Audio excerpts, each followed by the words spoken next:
Hi, I'm Bob Moncur and you're watching Newcastle Fans TV. Hello everyone, right, so the fixtures are out. They are out now everyone. We're going to be looking at a little bit of a breakdown of the fixtures in a minute. We're going to have a look at what Rafa Benitez said about the fixtures, and he gives you a couple of hints if you haven't seen the fixture release yet. So this is what Rafa Benitez said this morning. It's always nice to see the new fixtures, and like the fans, it's something we all look forward to. It's a great start at home to Tottenham and a really exciting first game at St James's Park for our fans to enjoy. We will all have that extra motivation for that game. It'll be a very tough start because Spurs showed how good they are last season. Of course, they were our last Premier League opponent here too, which was a memorable match for everyone, but this time around it'll be completely different. After Spurs, I think when we've had a good run of games, I'll be pleased to say it's quite a balanced list of terms of teams we're up against. The fans will enjoy being at home at Manchester City on Boxing Day. It's always nice for our fans to enjoy games against top teams over the Christmas period.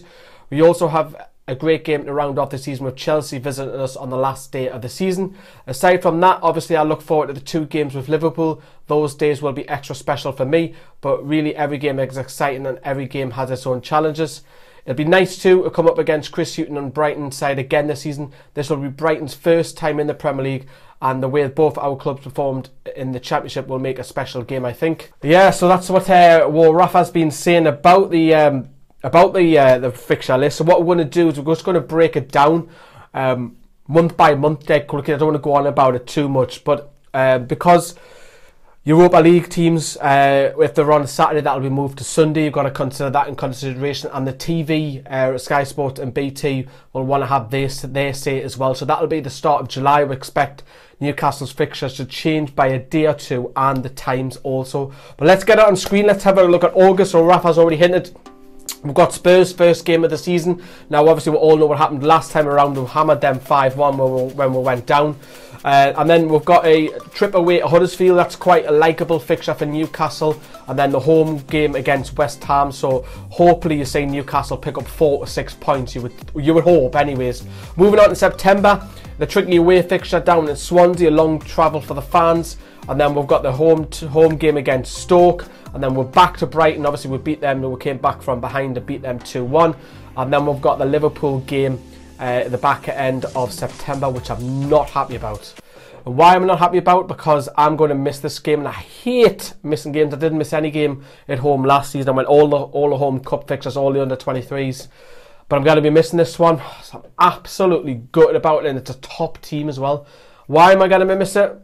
Because I'm in Miami, bitch. Yeah, I'll be in Miami, so I'll be loving it up in the sun. But I'd still rather be at St James's Park, I'm not going to lie to you. So I'll have to hand over to the guys at Newcastle Fans TV. Hopefully I'll give a good fan cams that day. But that'll probably be moved because Sky like to have that game as well. So that'll probably be moved by evening time.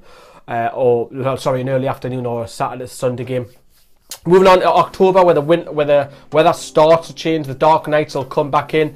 So we've got Southampton away. We'll never have a good record there, so I think we'll struggle there.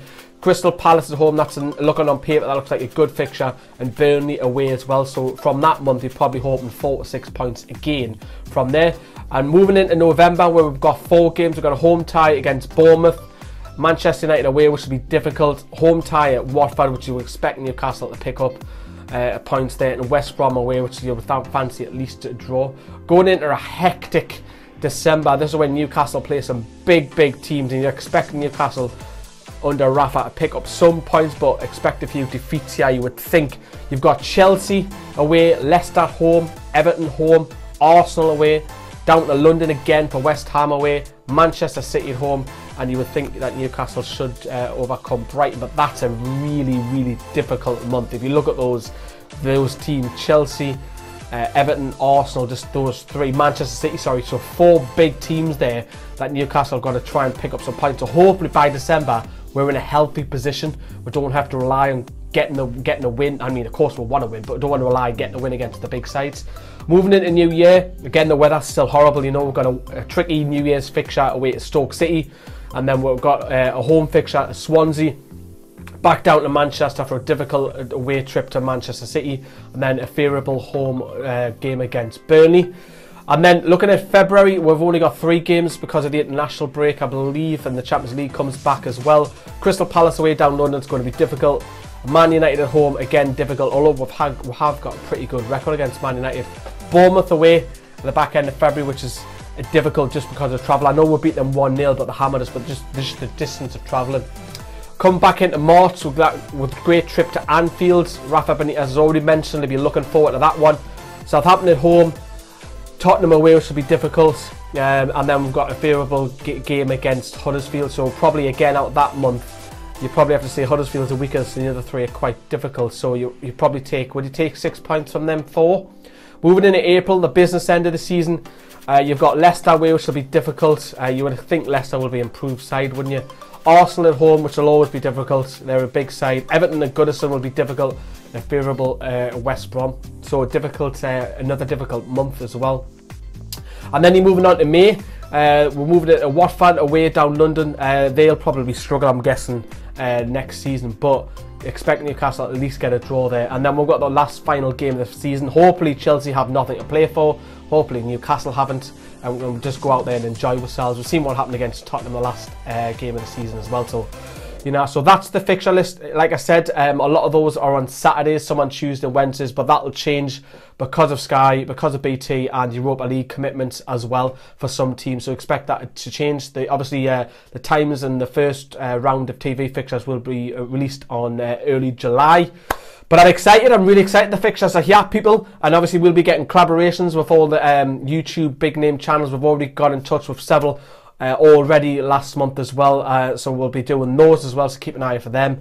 And let us know what you think, what you're excited about. I'm just gutted I'm going to be missing that Liverpool game, to be fair, but there'll be a match experience in Miami, which you do not want to miss that. Thank you very much for watching. Roll on the season. See you later.